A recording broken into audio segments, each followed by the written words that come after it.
අපි අද හදාගන්නේ තැඹිලි වලින් රසවත් පානයක්. ඉතින් ඔයාලා අපේ channel එක subscribe කරලා නැත්නම් දැන්ම subscribe කරන්න. මතක ඇතුව ඔයගොල්ලන්ගේ රසවත් අදහසත් අපිට පහලින් comment කරන්න. එහෙනම් අපි වීඩියෝ එකට ගිහිල්ලා බලමු කොහොමද හදාගන්නේ කියලා.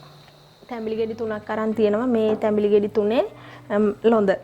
ඊට පස්සේ මේ තියෙන තැඹිලි ගෙඩි 3 වතුර. ඊට පස්සේ සීනි ඕන. ලුණුත් රස අණු ඕන. මේ සෝඩා එකක් අරන් තියෙනවා. මේකෙන් භාගයකුත් අපිට ඕන වෙනවා.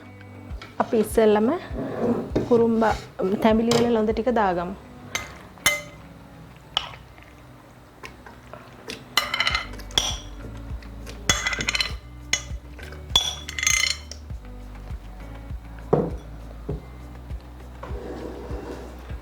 ඊට පස්සේ වතුර ටිකක් දාමු.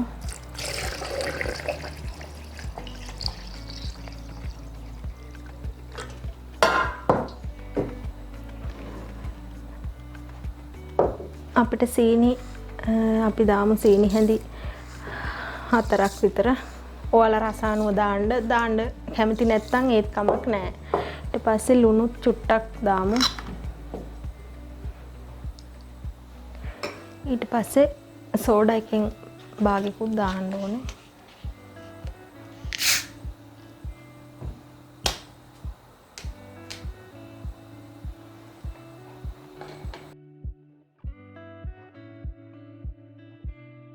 මේ සෝඩා මිලිලීටර් 500ක් අපි මේකෙන් 250ක් විතර වෙන්න දාගමු.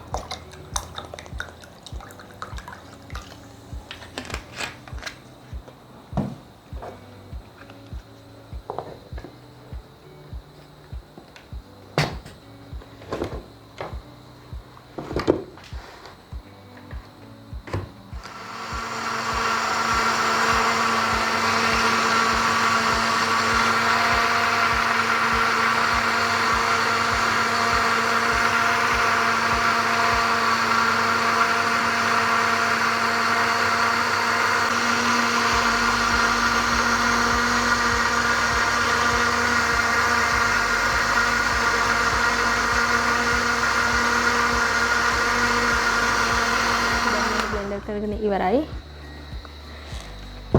අපි වීදුරුවකට දාගමු.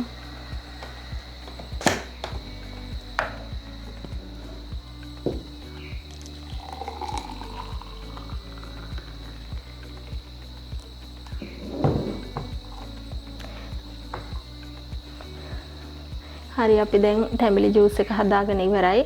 හරිම ගුණවත් වගේම රසවත් පානයක් කියලා දන්නවනේ අපි හැමෝම. ඉතින් ඔයාලත් මේ විදිහේ පානයක් හදාගෙන රස බලන්න. මේ වගේම තවත් අලුත් වීඩියෝ එකකින් නැවත හමු වෙමු.